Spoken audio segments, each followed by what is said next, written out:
What is going on, guys? Welcome back to the channel, and today I'm going to be reviewing Love and Monsters. So Love and Monsters was directed by...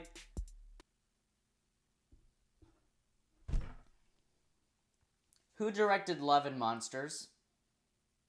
Which one? Love and Monsters was directed by Michael Matthews. It was directed by Michael Matthews, and it stars my main man, Dylan O'Brien. I love this guy. If you haven't watched my channel or don't really know much about my channel, you know that I love Dylan O'Brien. The Maze Runner films, they're all right there. I got all those Blu-rays. He is such an amazing actor. I love him. He's I don't know. I can't choose a favorite actor, but he is definitely up there. I love him. I love him. I love him. Dylan, I love you. And in this film, Dylan O'Brien plays Joel, a man who is part of this survivors colony 7 years after the apocalypse happened, and he feels like kind of a misfit. He doesn't really feel like he fits in. He doesn't really feel like anyone there really cares about him that much. And so when he's able to come into contact with his high school sweetheart, he decides, you know what? I got nothing better to lose. I'm going to set out on a 7-day journey to find her and hopefully, connect with her, find her and, be, physically, able to see each other again. And I'm gonna be totally honest with you guys. This movie was a blast. In fact, I loved this movie. And, obviously I was looking forward to it, because I'm such a big fan of Dylan O'Brien, but it's also a post-apocalyptic action film that also has some really poignant drama in there, and that's, right up my alley. And that's exactly what Maze Runner was. It was post-apocalyptic, but with action and some really poignant, tangible drama in there. So this was one of my most anticipated films of the year, actually, and honestly, it didn't disappoint. This movie was a blast from start to finish. Obviously, Dylan O'Brien gives an amazing performance. I've already fanboyed over him so much in this video, so I'm not even going to spend too much time on that. All you need to know is that he gives an amazing performance, and it's also a very, very well-directed movie. The designs of the monsters in this film are, I didn't touch on this, but, the monsters are just mutated animals, so, there's nothing particularly, new about them, aside from the fact that they're, 20 to 50 times bigger, but it's really cool how some of these really small animals, like ants or centipedes, would look if they were, 20 to 50 times bigger. They also look very real. I'm not sure how much practical and visual effects were used. I'm sure it was a blend of both, and it was blended very well. In fact, there are some very, very, very thrilling action sequences in this movie, some very tense sequences. There's one sequence in particular involving a dog and Dylan O'Brien alone in the forest and this thing that's under the ground. It was actually very reminiscent of Tremors. Very, very intense stuff, very, very tense stuff, and very, very well-directed stuff. Also, I was very surprised at how much I cared about Joel in this movie. It's probably because I do relate to him, a little bit. Everyone has their group of people, eventually everyone does find their people. But, for a long time, there's a period early on in your life where you really don't feel like you fit in anywhere, and you don't feel like you belong to any one group, and because of that, you start to feel very isolated and alone. In fact, I gotta be completely honest, I'm still kind of in that phase. I know my people, I know the people where I feel the most comfortable. I need to,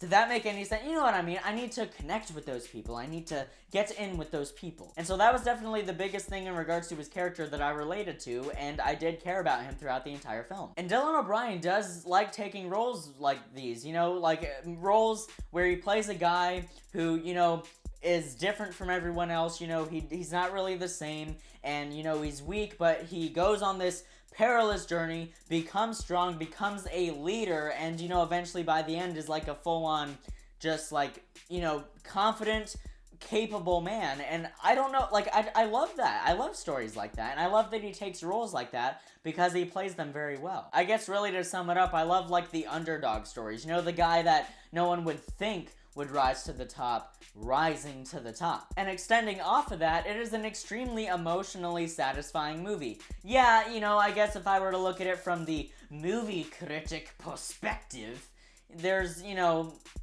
over-the-top sequences for sure, but don't you want that? I mean, seriously, in all honesty, don't you want that in a monster movie?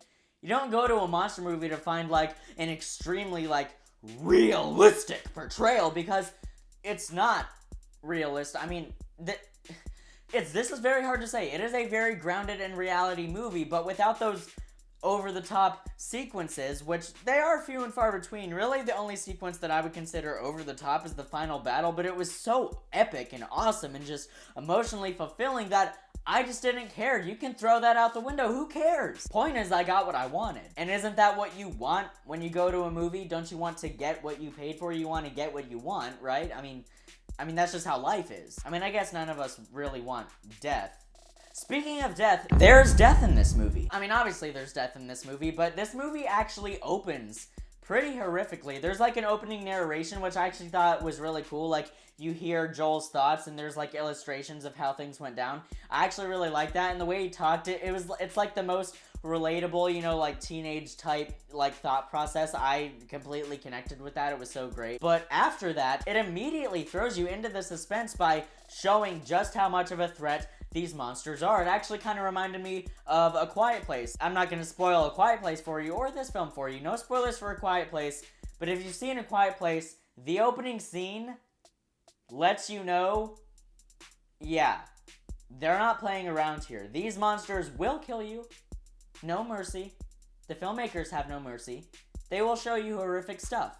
And some horrific stuff is shown in this movie. Like I said, in the first 10 minutes, you realize, oh yeah, they're not messing around. These monsters are a threat. And branching off of that, there are some pretty emotionally devastating scenes in here. You get flashbacks of when the apocalypse itself actually happened, and, you know, things that happened to some of Joel's loved ones.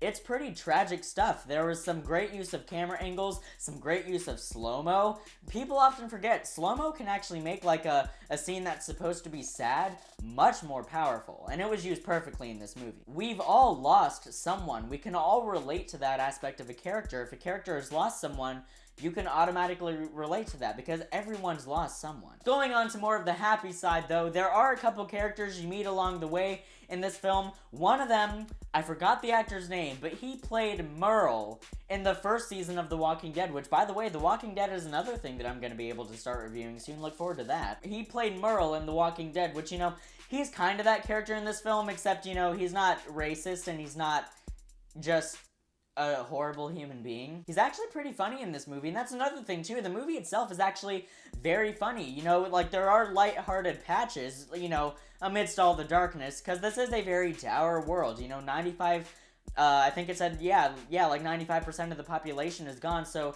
there are parts of it that are very sad when you really see things like this, particularly one scene involving a robot. I'm not gonna elaborate on that anymore. Just see the movie. So it is good to have those little lighthearted patches of humor in there. And all of these actors deliver these comedic lines so well. There's one line at the beginning of this movie that just made me laugh so hard. I was trying to stifle it. Like, I don't know if my parents noticed because they were next to me. I was laughing really hard, but I was like, I wasn't like, like, I was like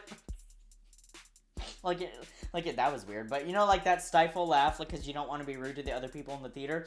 And it's weird because this line was just an S word, but it was so funny because, and obviously all this credit goes to Dylan O'Brien, he just delivered this perfectly. And no spoilers, it's after Joel, you know, emerges from the underground bunker, you know, at the beginning of the movie, like when he's about to set out on this journey, and he knows that he needs to go west, but he doesn't know which way west is, so he walks one way, and he leaves the frame, and it still just sits there. And then he comes back, and he goes the other way, and he's like, no, it's actually this way. And he walks out of that frame. And you think that that's supposed to be the laugh. Like, you think that's when it's over. You know, that's a pretty cliched laugh thing.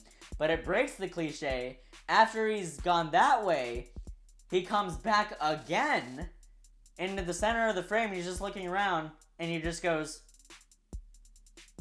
you know, he says the S word, but, you know, like, the way he delivers it, it's just, it was so funny. I know it doesn't sound, like, I know it seems like I'm making a big deal of it, but, like, it's, watch the movie! So yeah, guys, in the end, Love and Monsters was one of the biggest surprises of the year. Despite the fact that I was highly anticipating it, it was actually really, really good. Definitely worth seeing in the theater too. Some of the sound design in this movie is genius. So in the end, Love and Monsters was a thrilling ride. It is so emotionally satisfying, so emotionally powerful. It does get sad at some parts, very funny at some parts, and very suspenseful at some parts. It's the perfect watch. Definitely go and see it. And after seeing it myself, this might surprise you, but I feel very comfortable giving Love and Monsters an A. Yeah, I know I didn't really talk about issues. You know, I guess there's some CG that, like, you know, it could have been better, I guess, but like I'm really just struggling. Like, I know I don't want to give the film like an A+ because it's not like A+, you know, but I'm giving it an A. Like, I think this is a great movie. It's one of my favorites of the year for sure. So guys, what did you think of Love and Monsters? Let me know down in the comments. Have you seen it? Did you love it? Did you hate it? Are you somewhere in between? I'd love to hear all of that. Let me know your thoughts in the comments. Thanks so much as always for watching this, guys. Look forward to reviews of Cobra Kai Seasons 1 and 2, Lost Season 3, Mulan 2020, and Erased. Yes, I'm going to start reviewing anime. I'm going to be reviewing Erased and Violet Evergarden. Definitely look forward to that, guys. Thanks so much as always for watching. It really does mean a lot. I'll see you in the next video, and until then, keep writing, keep shooting, and keep editing.